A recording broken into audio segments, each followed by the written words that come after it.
स्वागत है।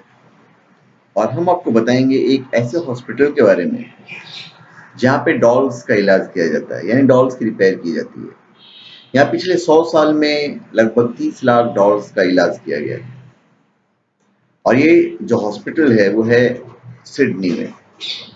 यदि आप सोचते हैं कि हॉस्पिटल केवल इंसानों और जानवरों के लिए होते हैं तो आप गलत हैं। ऑस्ट्रेलिया के सिडनी में एक हॉस्पिटल ऐसा भी है जहाँ डॉल्स का इलाज किया जाता है। यहाँ पर खराब डॉल्स को रिपेयर करके नया बनाया जाता है। अब यदि आप ये सोच रहे होंगे कि इस डॉल्स को हॉस्पिटल्स में कौन लाता है, तो हमको बता दें कि पिछले 101 सालों में इस हॉस्पिटल में 30 लाख से ज्यादा डॉल्स का इलाज हो चुका है।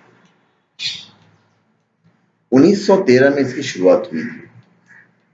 ऑस्ट्रेलिया के सिडनी में इस अस्पताल की शुरुआत 1913 में हारोल्ड चैपमैन ने की थी। गौरतलब है कि हारोल्ड ने सिडनी में एक जनरल स्टोर के रूप में इस अस्पताल की शुरुआत की थी। उनके भाई का शिपिंग का कारोबार था और इसी के तहत जापान से डॉल्स इंपोर्ट की जाती थी। लाने ले जाने के दौरान डॉल्स के जो पार्ट्स हैं वो टूट फूट जाते थे, जिसे हारोल्ड ठीक किया करते थे। धीरे धीरे उन्होंने जनरल स्टोर को एक डॉल अस्पताल के में सीधा सीधा बदल दिया। फिलहाल इस डॉल अस्पताल का संचालन हारोल्ड के पोते जियोफ कर रहे हैं। वहां पे बाकायदा जैसे हॉस्पिटल्स होते हैं उसी तरह के वार्ड्स बने हुए हैं और इसका जो सर्विस देते हैं वो सारे के सारे एक्सपर्ट्स होते हैं। ये अस्पताल अपने आप में इसलिए भी खास माना जाता है क्योंकि यहाँ डॉल्स को ठीक करने के लिए बेहतरीन एक्सपर्ट्स हैं। यहाँ पर एक आम हॉस्पिटल की तरह ही अलग अलग वार्ड्स बने हुए हैं। यहाँ पर अलग अलग स्पेशलिस्ट सेवा देते हैं। कोई स्पेशलिस्ट गुड़ियों का सिर रिपेयर करने में माहिर है तो कोई पैर। यहाँ पर मॉडर्न और एंटिक डॉल्स के भी अलग अलग सेक्शंस बने हुए हैं। और भी चीजें रिपेयर होती हैं यहाँ पे। इस अस्पताल की शुरुआत में यहाँ पर केवल डॉल्स ही ठीक की जाती थी, पर जब 1930 में हारोल्ड चैपमैन के बेटे ने काम संभाला तो उन्होंने यहाँ पर अन्य चीजों की भी रिपेयरिंग शुरू कर दी, जैसे कि teddy bear, soft toys, umbrella, hand bag etcetera. लेकिन यहाँ की स्पेशलिटी डॉल्स रिपेयरिंग की ही है।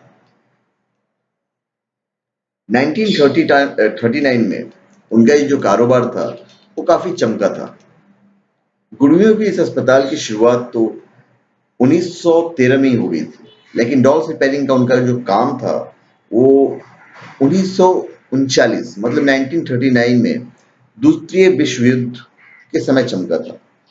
तो युद्ध के चलते हर देश में उस चीज की कमी हो गई थी जो दूसरे देशों से आती थी। इसलिए ऑस्ट्रेलिया में भी नए डॉल्स की बेहद कमी हो गई थी, क्योंकि वहां पर अधिकतर डॉल्स जापान से आती थी।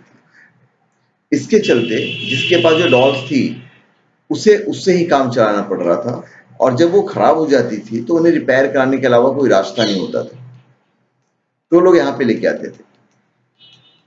डॉल हॉस्पिटल्स के वर्तमान संचालक जियोफ का कहना है कि जब कोई बच्ची अपनी प्यारी डॉल को वापस लेने आती है तब उसके चेहरे पर जो मुस्कान होती है उससे बढ़कर उनके लिए कोई चीज नहीं है। साथ ही वो कहते हैं कि जब लोग अपनी प्यारी डॉल यहाँ जमा कराने आते हैं तो उनकी आंखों में आंसू होते हैं, लेकिन जब वो डॉल्स वापस लेने के लिए आते हैं तो उनकी आंसू खुशी में बदल जाते हैं।